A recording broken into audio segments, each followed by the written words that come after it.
Bonjour, j'espère que vous allez bien, que vous avez passé une bonne journée et que là vous êtes bien posé parce que cette vidéo c'est une vidéo un peu spéciale, oui, un peu spéciale. J'ai décidé en fait de vous parler du célibat et de la vie de maman célibataire, oui, quelque chose qu'en fait qui me tenait vraiment à cœur, que je voulais vraiment partager avec vous et partager avec certaines mamans célibataires, oui voilà, le sujet, vous avez dû lire le titre de la vidéo et c'est le célibat en tant que maman solo. Oui, j'ai vécu ça pendant 3 ans et j'ai trouvé que c'était vraiment un sujet super intéressant dont je voulais vous parler et dont je devais parler. Parce que j'ai beaucoup d'abonnés et de chippies qui sont des mamans solo, ou qui l'étaient, ou qui le sont devenus, ou qui vont l'être. J'ai voulu amener en fait mon expérience, ce que j'ai vécu parce que je l'ai vécu. Parce que oui, une musulmane voilée peut être aussi maman solo. Et c'est pas évident à vivre tous les jours, surtout dans notre culture, surtout avec les gens qui nous entourent, la façon de penser des gens qui nous entourent. Alors, vous n'êtes pas sans savoir mes belles, à part les filles qui sont nouvelles et qui arrivent, et d'ailleurs bienvenue à vous mes belles, que je suis donc remariée. C'est-à-dire qu'en fait je me suis mariée à l'âge de 24 ans une première fois en 2005. J'ai eu ma grande fille, donc j'ai eu Nargis, j'ai été mariée pendant 5 ans. Au bout de 5 ans notre mariage s'est arrêté, j'ai divorcé et je me suis retrouvée donc du jour au lendemain seule à élever ma fille. Je me suis retrouvée du jour au lendemain maman célibataire, maman solo, à élever ma fille seule. Sachant que j'habitais à presque 900-800 km de là où habitaient mes parents. Donc j'étais vraiment seule et je ne connaissais personne. J'habitais donc en région parisienne et je n'avais aucune famille en région parisienne. J'avais quelques connaissances, quelques amis de là où j'habitais, mais pas des gens que je connaissais depuis très longtemps en fait. Et donc du jour au lendemain on se retrouve maman solo. Alors, ce qui arrive quand on se retrouve maman solo, c'est d'abord un grand tourbillon en fait. On se pose 10 000 questions, sachant que moi en fait c'est moi qui ai décidé de demander le divorce et du coup on y réfléchit vraiment à plusieurs fois. On se dit ben voilà nos habitudes vont changer, matériellement ça va changer aussi pour notre enfant. Beaucoup de choses vont changer pour notre enfant, beaucoup de choses vont être chamboulées et voilà, après quand on a décidé, on sait ce qui va arriver après, on sait, mais on sait pas à quel point ça va être dur en fait, on sait pas à quel point on va être dans la galère. Après tout dépend de la relation que vous avez avec votre mari, comment ça s'est terminé, comment vous vous êtes arrangé, mais dans le cas d'un mariage où ça se passe mal comme le mien, c'est à dire que voilà on n'était vraiment pas d'accord, que ce soit pendant le mariage, pendant le divorce, enfin pas partout quoi, et donc du coup il faut compter que vous soyez même. Il y a des hommes qui vont quand même être là à vos côtés même si vous vous séparez, et puis d'autres qui vont vraiment vouloir vous faire la misère entre guillemets, oui, quand vous vous séparez. Et ça a été mon cas. Moi ça a été vraiment mon cas, ça a été vraiment voilà, si tu t'en vas, je prends tout, j'enlève tout ce que voilà, ça a été vraiment ça, j'ai vraiment vécu ça, sachant que moi à l'époque je bossais dans l'entreprise de mon ex-mari et du coup je me suis retrouvée vraiment du jour au lendemain sans rien, à être licenciée donc obligatoirement de l'entreprise. Et heureusement que je travaillais et que j'avais comment on appelle ça, que j'avais un contrat et que j'avais pu après par la suite pouvoir toucher mon chômage. Sinon je sais pas ce qui serait. Après bon, je m'en serais quand même sortie je pense, hein, je pense que je m'en serais quand même sortie, mais je pense que ça aurait été quand même un peu plus dur. Donc on se retrouve donc financièrement un peu dans la galère et on est là à réfléchir comment subvenir aux besoins de notre enfant. C'est vraiment le premier truc qui nous vient à l'esprit. C'est pas que va devenir ma vie, moi ça n'a vraiment pas été du tout le cas, ça a été vraiment comment je vais subvenir aux besoins de ma fille et comment je vais faire pour donc la nourrir, l'habiller, l'emmener à l'école, sachant que je m'étais retrouvée sans voiture. Donc j'avais perdu voiture, j'avais perdu le financier, j'avais tout vraiment perdu, mais ce n'était pas grave pour moi. Pour moi, le principal c'était de trouver une solution. En premier lieu, je me suis débrouillée avec les moyens de transport, voilà. C'est pas grave, plus de voiture, tant pis. J'ai mes jambes, j'ai les moyens de transport. Et comme j'avais un petit pécule de côté, je suis allée m'acheter une voiture, une toute petite voiture pour me déplacer. Niveau argent, j'ai demandé des aides, j'ai été voir des assistantes sociales, j'ai été voir la CAF. Après mon chômage, pendant mes 2 ans de chômage, après j'ai été voir la CAF pour savoir ce dont j'avais droit. Voilà, je me suis vraiment entourée des personnes qu'il fallait, surtout au niveau financier. Ça a vraiment été, je crois, le coup le plus dur. Ça a été vraiment ce côté, pas le plus dur, mais j'ai eu peur en fait. Et en fait, ma peur n'était fondée sur rien parce que voilà, quoi qu'il en soit, je suis retombée sur mes pieds. J'ai vite sorti la tête de l'eau en me disant bah Asma, c'est pas le moment de te plaindre, c'est pas le moment de t'apitoyer sur ton sort. Voilà, t'as une enfant à élever, t'as une enfant à faire grandir, et donc là c'est le moment de te bouger, de te dire bah voilà, faut que je bosse, faut que je fasse ci, faut que je fasse ça. Donc voilà le premier point. Après, le deuxième point, c'est vrai que ce qui est plus dur aussi, c'est de se retrouver seule. Moi, franchement, pour tout vous dire, moi je suis quelqu'un de solitaire. Et j'aime bien rester seule, ça me dérange pas du tout en aucun cas. J'aime bien passer des journées seule, sans mari, sans enfant, ça me dérange pas du tout. Donc j'ai pas trouvé ça dur. Il y a eu certains moments, oui, où quand on a des petits coups de mou, etc., qu'on aimerait bien avoir sa famille à côté, son frère, sa soeur, son père, ou même une épaule sur laquelle pleurer, sur laquelle se déverser en fait ses angoisses.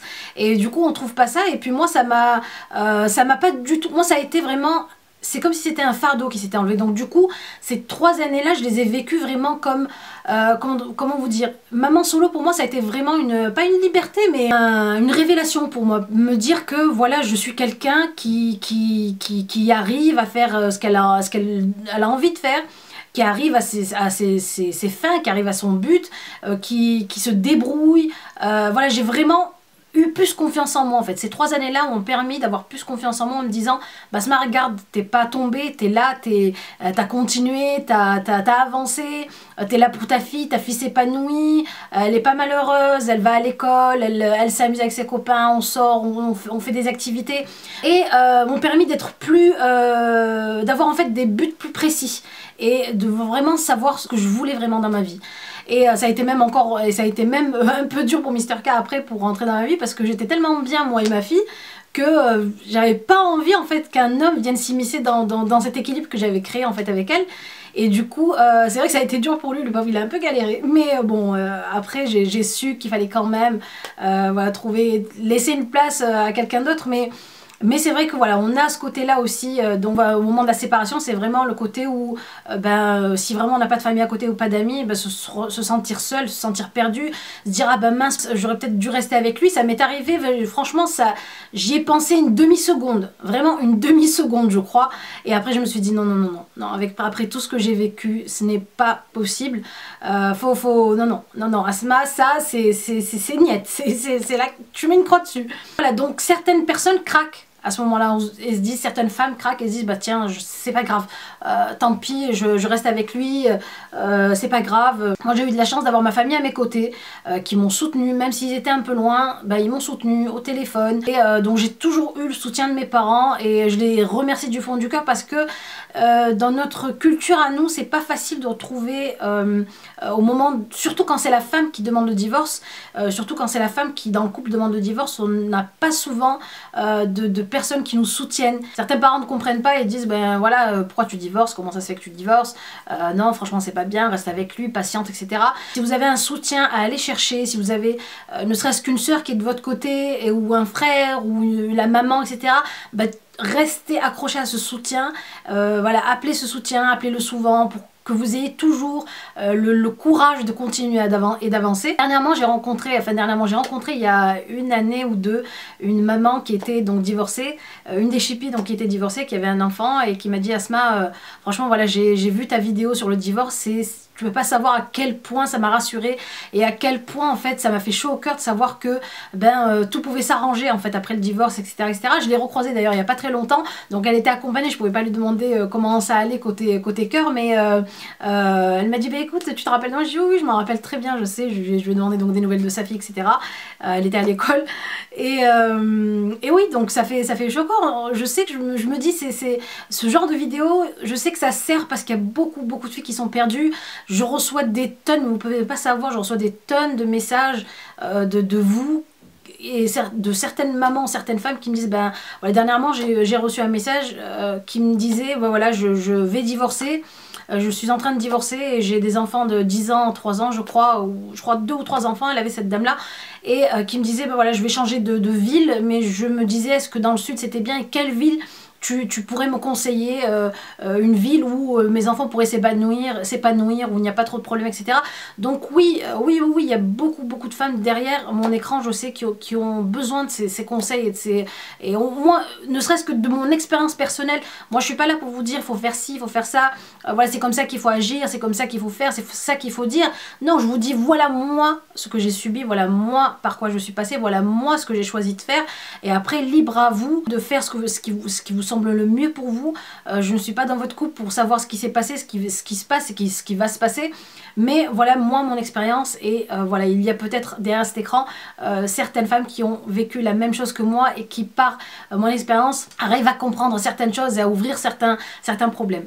Le fait d'être maman solo, donc voilà, ça m'a permis en fait d'être plus inventive, plus créative. Ça m'a permis d'aller dans des directions que je ne savais même pas que je pouvais aller. Me débrouiller par moi-même, marchander, j'avais jamais marchandé de ma vie, j'avais jamais marchandé, je marchandais jamais, mais enfin je vous assure, je sais pas du tout marchander. Je suis pas quelqu'un qui sait marchander, et puis je sais pas y faire. J'ai ma soeur qui est une pro en ça, et moi quand je marchande 1 euro, je suis, ça y est, j'ai marchandé 100 euros quoi. Et du coup j'ai appris à marchander. Je me suis dit bah non, bah oui, pourquoi pas, au lieu d'avoir ça à tel prix, maintenant que tu n'as plus trop les moyens, écoute, faut que tu marchandes toi aussi et que tu essaies de te débrouiller par tes propres moyens. Voilà, et donc voilà, c'est comme ça que la Asma qui a confiance en elle, la Asma qui bosse, la Asma qui fait tout pour sa fille. Je vous assure, je suis émue en le disant.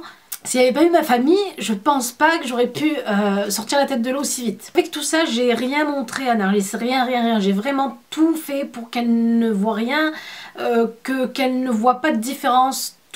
Pour elle, tout allait bien en fait, elle manquait vraiment de rien. Et ni en fait donc elle avait ses oncles, elle avait son papy, donc cette présence masculine je l'avais heureusement. Allez Asma, ressaisis-toi. Non allez, sérieusement franchement ouais, non, je voulais vraiment remercier mes parents, ma famille, mes sœurs. On va essayer de plus parler de la famille parce que je crois que c'est ça qui me fait pleurer en fait. Ensuite, il y a eu Mr K. Il a été vraiment d'un grand soutien et il a été persévérant, il a persévéré. Même quand moi je lui en ai parlé de mon histoire, mais 10 millions de fois, quelqu'un d'autre m'aurait dit mais franchement tu m'as saoulé avec ton histoire, c'est bon, arrête de me parler de ton ex. Et lui non, il a été d'une grande écoute, il a été là en train de me rassurer, t'inquiète pas, ça va passer. Et à chaque fois que j'en ai parlé, il n'y a pas une fois où il m'a dit c'est bon stop, arrête d'en parler. Il n'y a pas une seule fois où j'ai entendu ça, il a toujours été vraiment d'un soutien, d'un grand soutien. Et je le remercie du fond du cœur en tout cas pour ça. Voilà la petite vidéo qui se termine en chialant. Non mais franchement je vous assure qu'avant cette vidéo je me dis Asma, tu fais une vidéo, tu pleures pas, c'est une vidéo professionnelle, sérieuse, et en fait finalement non. Certaines fois écoutez, les sentiments et les sensations sont plus fortes. Voilà. De toute façon je pense que je vous ferai d'autres vidéos sur le sujet. Je me dis Asma, c'est une expérience que tu as vécue et c'est pas un petit truc, c'est vraiment... Le divorce c'est pas facile et c'est pas... Ça sonne. Je m'étais mis 30 minutes pour la vidéo et je pense qu'on a dépassé là.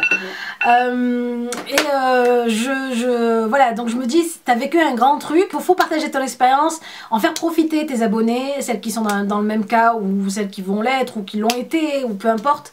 Puis voilà, donc écoutez, je vous fais de très gros bisous parce que sinon cette vidéo va durer une éternité. Dites-moi vous, écoutez, si vous avez été dans le même cas ou pas, si ce que vous avez, surtout les mamans qui sont solo ou celles qui ont leurs mamans qui ont été solo, des filles qui savent que leurs mamans se sont débrouillées pour les faire grandir. Je vous embrasse très fort, je vous fais de très gros bisous, girl power et maman power, et je vous dis donc à la prochaine vidéo. Bisous.